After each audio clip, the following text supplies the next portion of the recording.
Hello, and welcome to today's session, Best Use Cases for Autonomous Mobile Robots and Robotic Goods to Person in Warehouse Picking and Order Fulfillment Operations. My name is Roberto Michel. I'm Senior Editor for Modern Materials Handling magazine, and I'll be your host for this session, which is being brought to you by Numina Group, which offers warehouse automation solutions, including software, joined by a partner of theirs, Geekplus, a provider of autonomous mobile robot solutions and robotic goods-to-person solutions.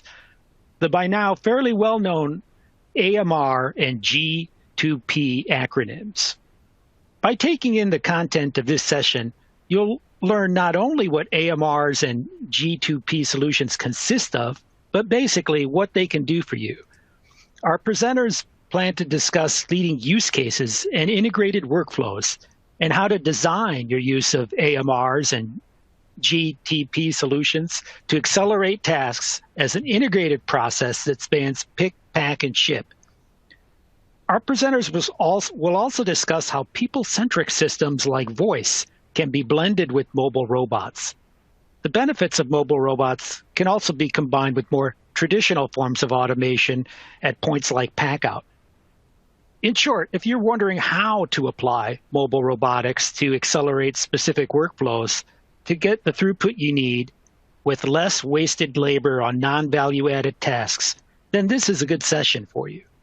So with that, let's dig into these top use cases as presented by our speakers, Dan Hanrahan, President of Numina Group, and Randy Randolph, America's VP for Channels and Partnerships with Geekplus. Dan is going to lead off our session, but before I turn it over to him, a couple of notes for our audience. We'll have time for a short Q&A after the presentation, so please submit your questions at any time using the feature for that on your screen. We'll get to those questions later, and if we don't get to your question in time, we'll move it over to our presenters, and they'll be able to respond to you via email afterwards. With that, welcome to everyone, and please take it away, Dan. Thank you, Roberto. Appreciate it. Good day to everybody. As Roberto was just speaking about, we're going to touch on the systems integrator's role when integrating autonomous mobile robots and goods to person, and also contrasting that technology with other available technologies in doing warehouse and implementing warehouse automation. So with that, let's start. The first phase of any project implementation of automation is that design phase. That's the time when working with the customer, we do a deep dive into the data. What is the actual order profiles, the SKUs, the order movement? What is the order profiles in regards to the amount shipping parcel, shipping LTL. So looking at the data and doing a data-driven design is a critical first step within the process. And then really assessing and leading up the processes. Where are your current bottlenecks? Let's define more end-to-end processes that really make efficiency and directly reduce labor within the operation. That's then the next step is where we would start the journey of evaluating that technology, traditional technology versus AMR or goods to person, and making sure also the software definitions, the roles of what will the current ERP WMS be doing versus the warehouse execution and control system that will be managing and orchestrating the automation. So that roadmap is really that roadmap to success that's required before you purchase any hardware solutions. So again, automation really is about uniting the entire operation, that end-to-end process. And we like to think about order fulfillment with our clients as a continuous order flow machine. That means synchronization from the order release through the pick, pack, and ship process. Software needs to manage that entire operation and make sure that picking and packing and shipping is a synchronized process. When you do so in a design, you really get higher throughput, reduce labor costs, and of course, drive higher profitability within the operations goal of any investment. So what is that role that the software and integrator plays along that journey? It's really working with that customer to select and design the processes. And then once the processes have been defined and everybody's aligned with what solutions would fit the customer's requirements, how do we compare and contrast that technology? So it's important that a systems integrator really understands picking, picking technologies, voice-directed picking, pick-to-light, integrating traditional technologies such as pick modules, conveyors, sorters, then being able to compare and contrast that technology to what are the advantages and the performance boosts available through the use of autonomous mobile robots and goods to person, and do they both have a role within the operation? And of course, a critical point, as Roberto has pointed out, is making sure that it's a continuous flow process. There's a pull happening in that pack area. What is the automated packing technologies? Print and apply labeling, final sorting. It's important that systems integrator has all of those tools available within that organization to help you along that journey. So after the design process, this is where start doing a deep dive into, if AMRs were the selected technology, how does that component fit within the solution? And it's important to look at the AMR's role, evaluating, defining what are the duties and tasks. Can that AMR fleet that's being selected not only be used for picking applications, can it also be used also for receiving and put away of goods? So it's making sure that the utilization rate of those AMRs really give you the best return on investment. And some of that criteria in that selection process is looking at that fleet manager. How does it work in regards to dispatching, selecting and managing the auto charging type process? What's its capabilities in regards to connecting and disconnecting to carts or pallet moves? What is the mix of the AMRs that may be required within the fleet? So all of those criteria need to be done in that front-end selection process before selecting the hardware for the application. And increasingly that weight, load capacity, maneuverability.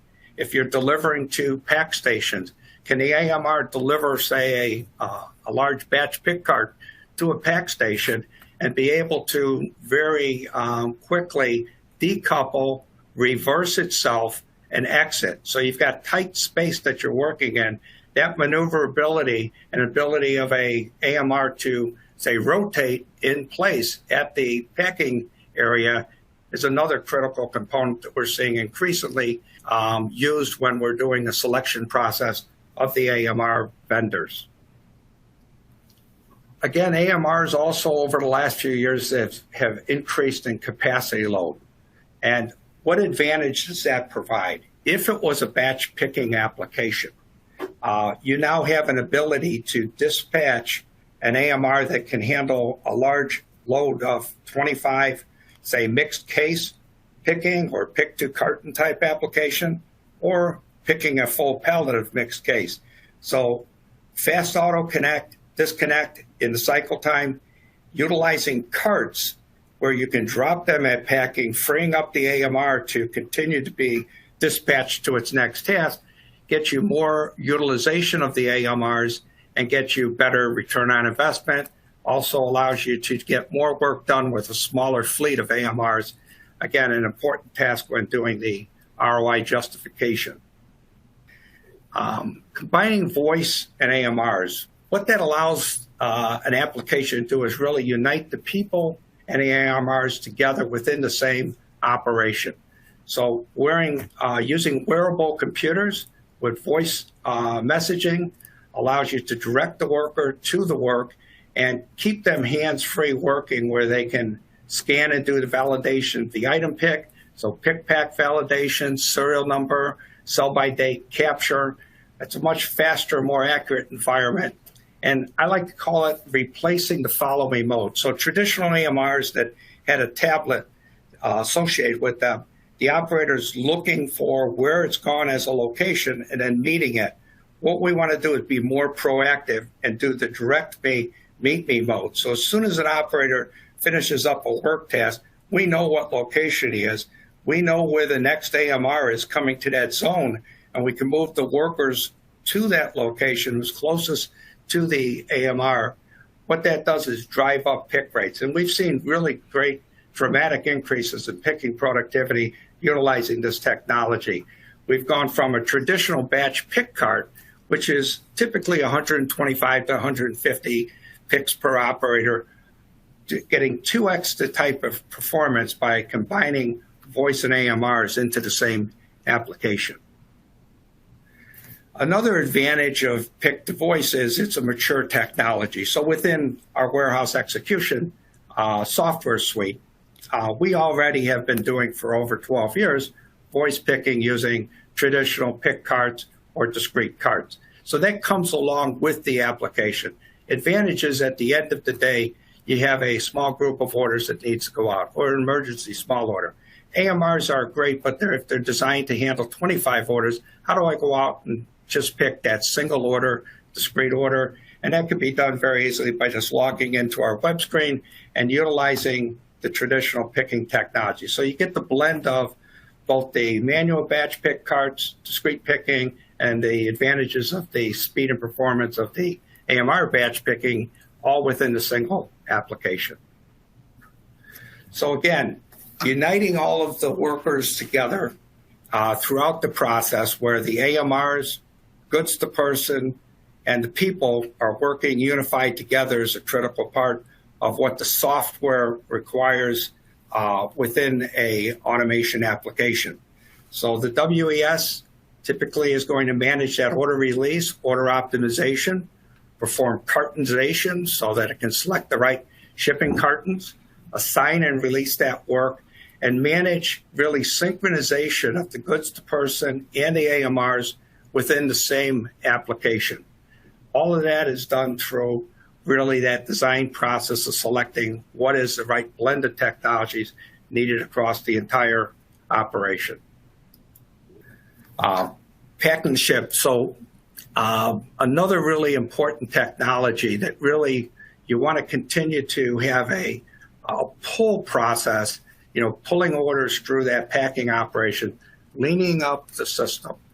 We want to be able to, when orders are moving to packing, be able to check those. So inline scanning, weight, vision audit, rejecting a carton that falls outside of the weight tolerance. So we're basically QCing those orders with inline technologies.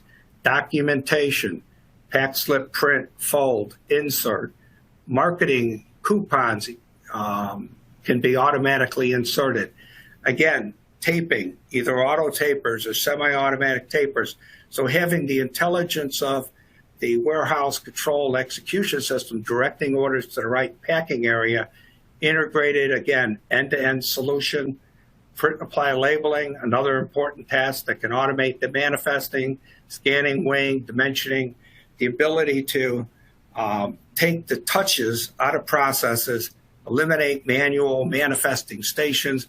All of those components play together to really drive the savings across the entire solution. I want to take a look quickly at a project that we're implementing right now for our leading sporting goods company. It's an e-com fulfillment center. And in that operation, this is a good use case that shows all the technologies we discussed working together. So in the top percentage of the orders, 92% of all the daily picks essentially are coming from two zones. It's a new high-speed pick module, which is carton flow with voice direct picking for the top 300 SKUs, working in combination, basically synchronized together with the goods-to-person storage system that is handling 55,000, call it mid to slower-moving SKUs. Now, outside of that area is also the non-conveyable and two slow-moving zones that equal another 20,000 SKUs. All of those are synchronized together, and they all have different technology working with them. In the slow mover area, there's AMRs being used to pick those products. In the slowest moving, it's a batch fork truck cart that voice is directing the picking. And in non-conveyable, it's again voice-directed picking. And if it's a ship in its own container, we're picking and generating the shipping label with a single touch. So using the weight of that case, they're batch picked together.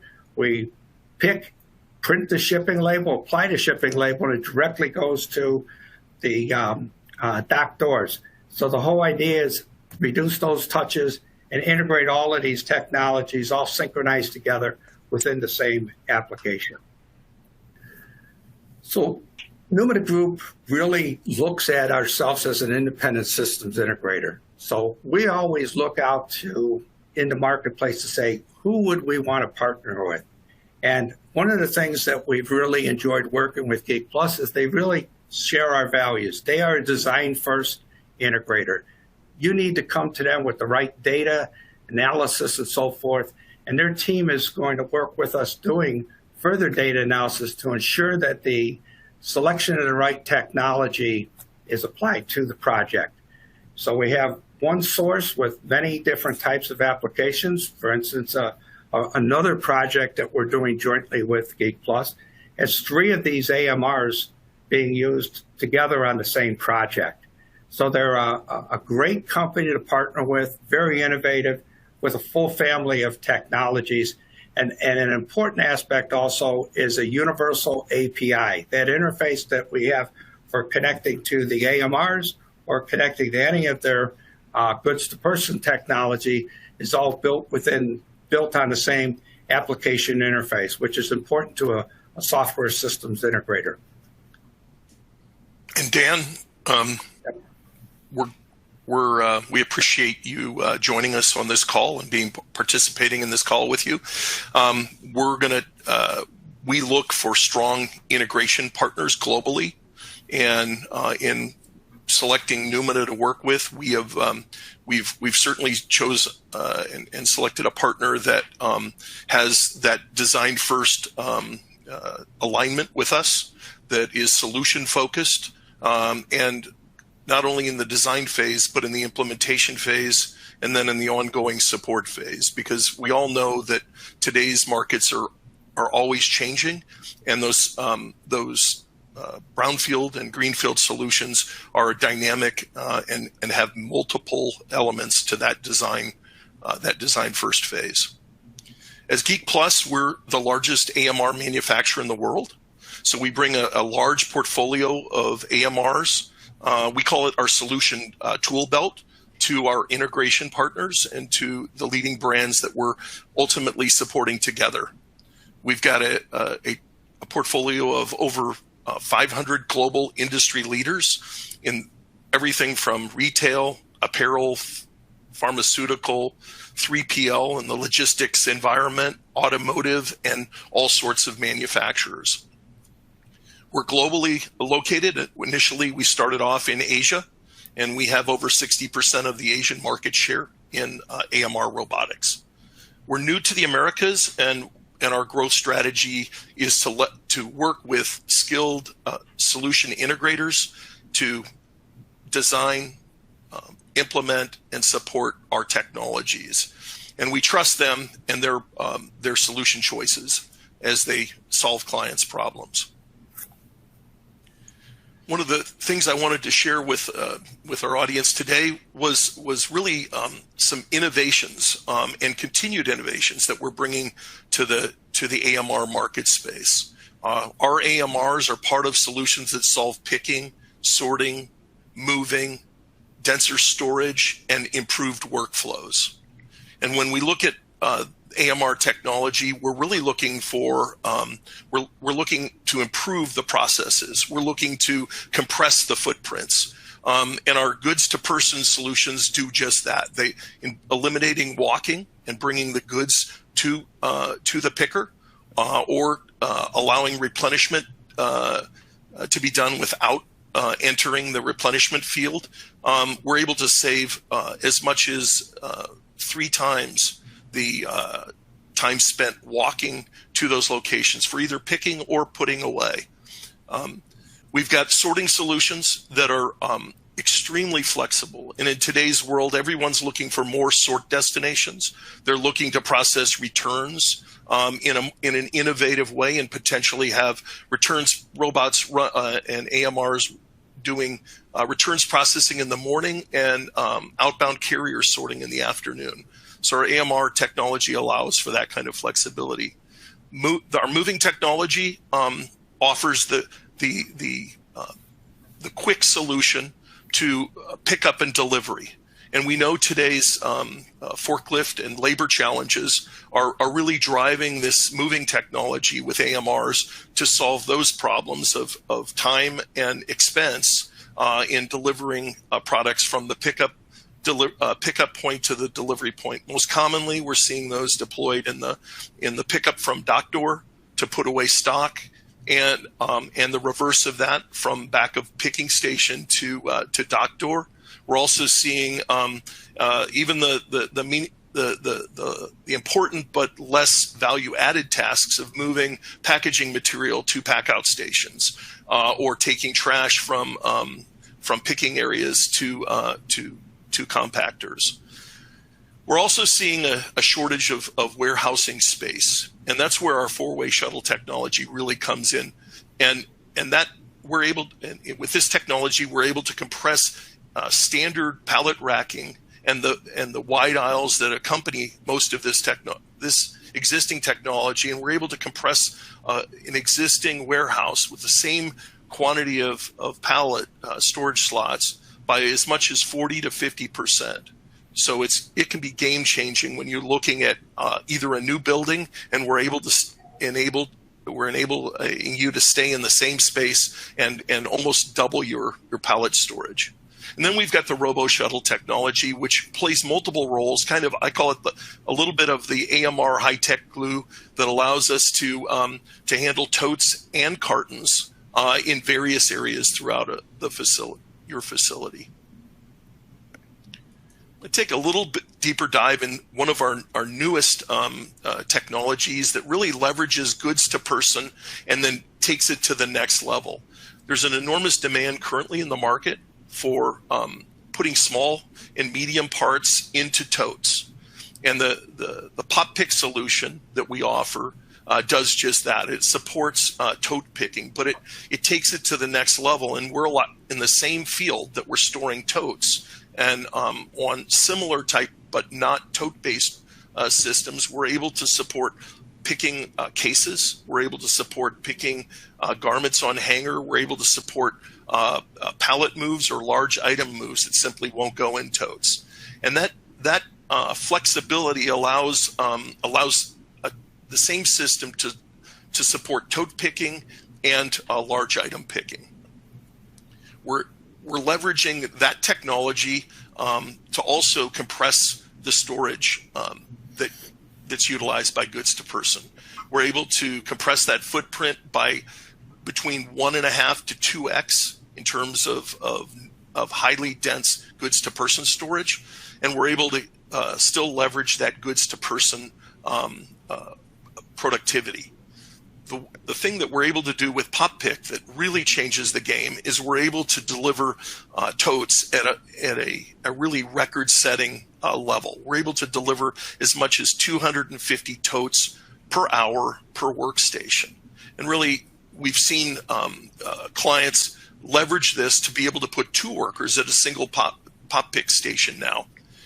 This technology is faster, cheaper, cheaper from an ROI standpoint, quicker from an ROI standpoint because it can be deployed in months, not years, and it's very flexible, forward flexible in that you can deploy this fully automated solution and literally pick it up and move it over a weekend to a new facility. Should you be moving in the near term, or should your needs change and you need to have an East or West Coast facility where you want to split the existing operation in half?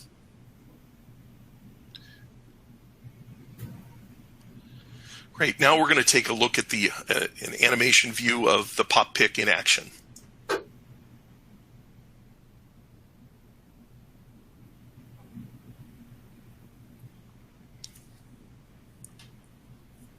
So as you can see, we start with what we would call standard storage, and we compress that footprint with utilizing PopPick.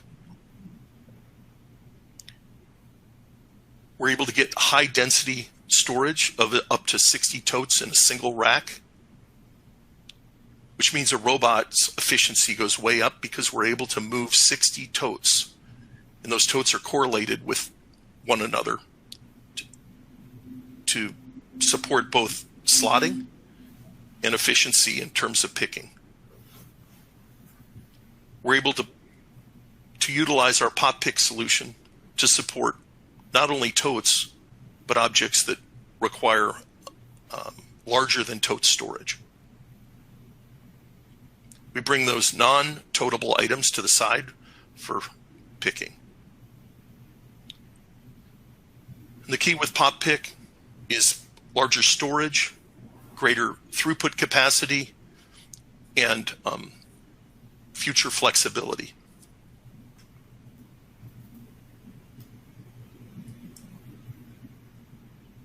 Now I'd like to go into a little bit about our technology we call RoboShuttle. And RoboShuttle starts with the idea that you may have existing pallet rack. It leverages current pallet rack and adds shelves to it so that you can store both totes and cartons on your standard pallet rack. And we're able to go 8 meters high. We're able to go less than that if you need a shorter shelved unit. But we're able to go 8 meters high. We're able to store totes and cartons and pick totes and cartons. And we're able to minimize the aisle width down to 1 meter wide. So your density and your flexibility of deploying both totes and cartons is enabled by the RoboShuttle.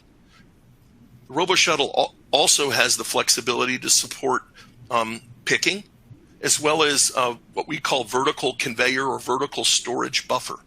So we see the utilization of this technology as a complement to other picking technologies, as well as buffering processes or workflows. The flexibility of the solution is also unmatched in that these robots can move from aisle to aisle, and we leverage our ground level P40 robots for delivering totes or cartons to either automated robotic picking cells or to manual picking stations or directly to or from conveyorized applications. A third game-changing technology that we bring to the market is our vertical sort wall. And really this is a complement to all of our fleet of sorting robots. And what vertical sort wall allows our clients and our integrators to do is think differently about how to pick orders. So these are put walls. They're automated put walls, and each pod can have between 40 and 80 picking locations. They're low cost, and they can be untethered from any of the pick stations or induction stations.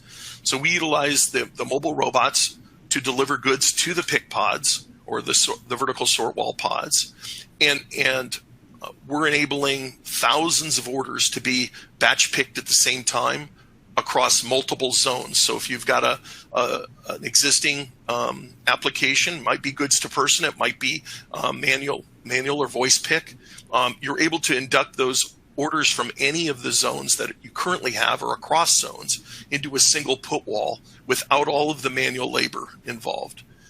This technology is also being used in returns processing, where it's a very efficient and effective way to get existing or returned inventory back into stock, or actually fill orders with returned inventory.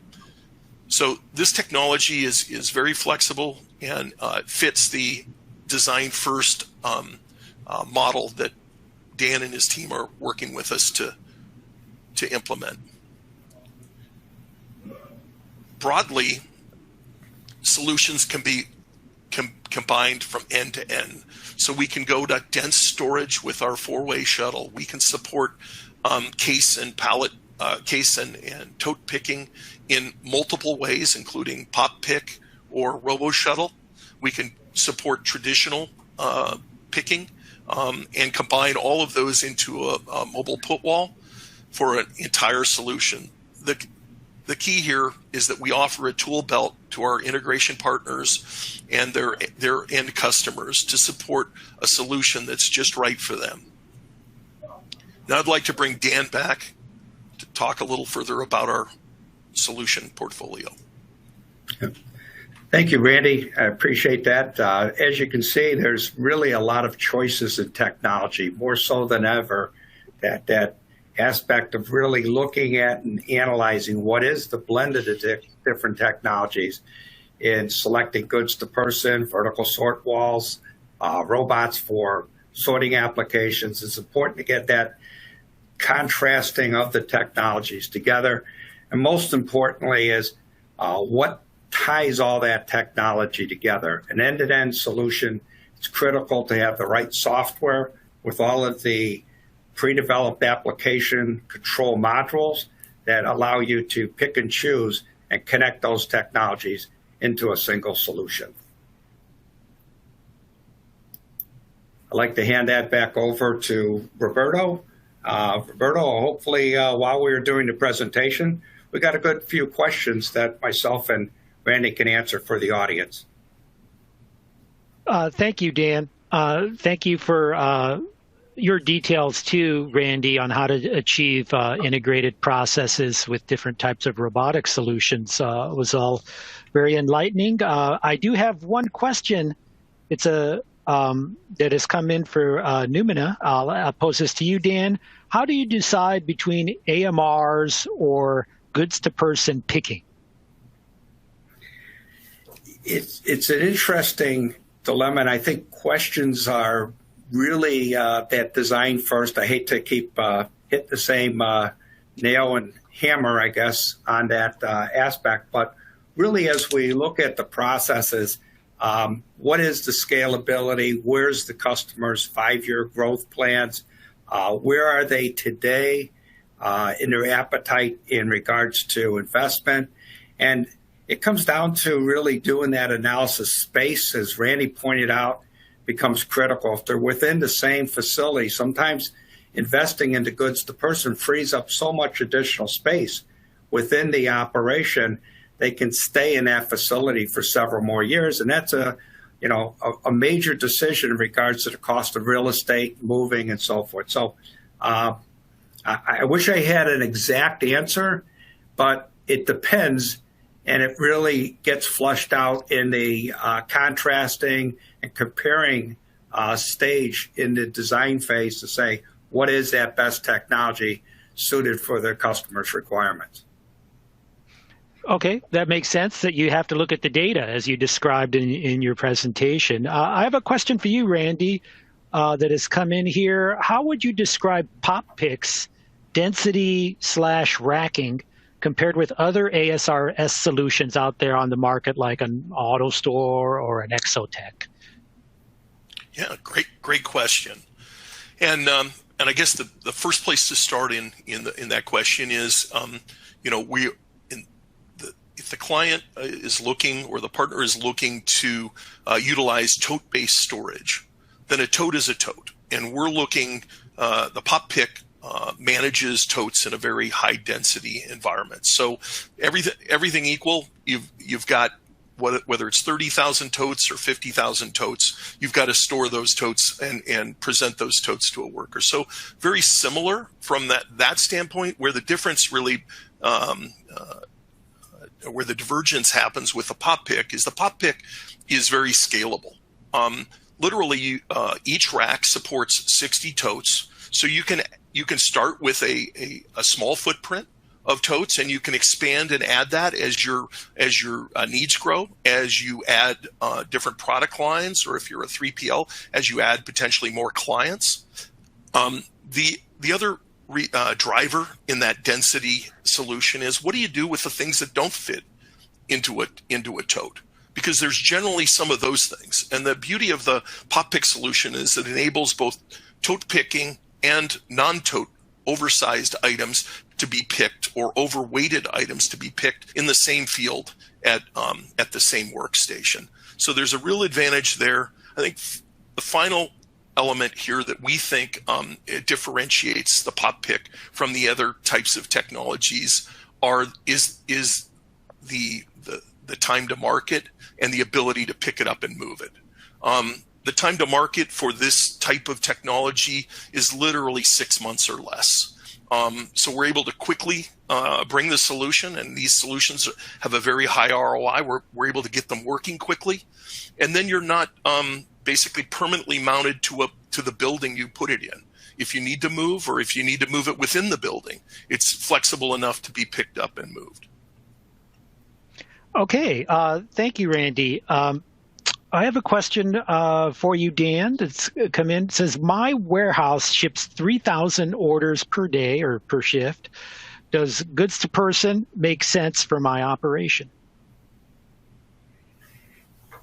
Well, interesting. Automation makes sense for your operation. Definitely there's a return on investment and some investment in automation. It then again comes down to, that data-driven decision. If your 3,000 orders were, say, as Randy was just pointing out, over 20,000 SKUs, and you had serial number tracking, so it's important to have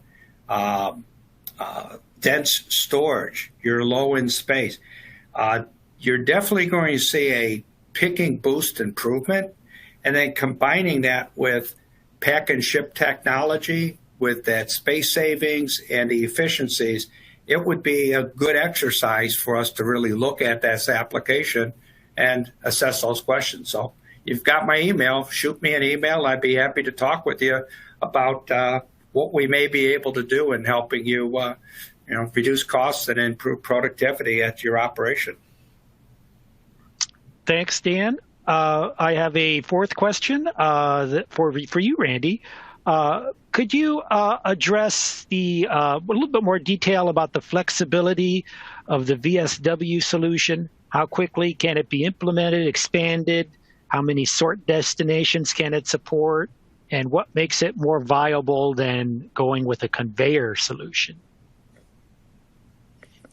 Great. Well, vertical sort walls are being evaluated by lots of our brands today. And our partners are implementing them across a wide variety of areas within distribution centers. Vertical sort walls are being utilized to process returns. They're being utilized to pick orders and be part of the put wall solution for picking. And that allows what I would call larger batches. But the main difference is sort destinations. The number of sort destinations in a very small area is where vertical sort wall really comes where it really brings value. It also where from an inductions point standpoint, you can have many induction points to a single bank of the vertical sort wall, or to multiple pods across the sort wall. Now we're seeing these vertical sort walls used creatively for sorting mail, for sorting outbound shipments, for sorting goods to order, and for, as I mentioned, resorting orphans or returned products for put away. So the technology is highly flexible, and in contrast to conveyor, the number of sort points within let's call it a 48 by 6, an 8 foot by 16 foot area could be as many as 80 sort points. So high density is and low cost, to be honest with you. Okay, as opposed to like a conveyor with chutes, sortation system type approach. Exactly. We've traditionally said a sort point on a conveyor system might run as between $20,000 and $25,000 per sort point. To get 80 sort points on out of a vertical sort wall, you're looking at potentially less than $100,000 for a single pod. Okay, and I'm sure that's all part of the assessment process up front, is looking like where that would have its sweet spot. We have time for one more question. Dan, I want to pose this one to you. Besides the upfront design process that you talked about, what other factors are important to the success of a robotics project?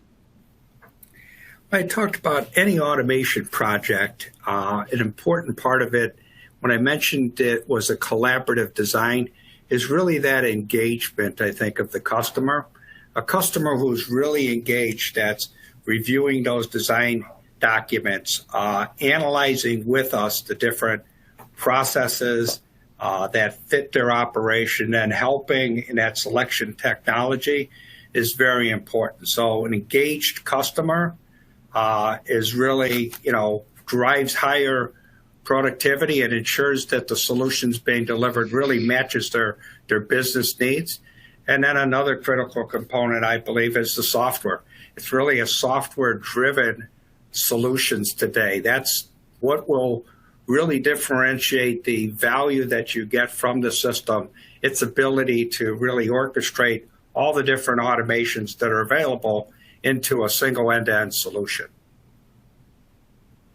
Thanks, Dan.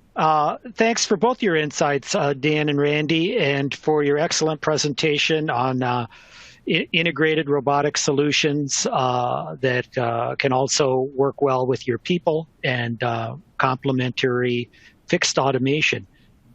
This concludes our session. Thank you for attending.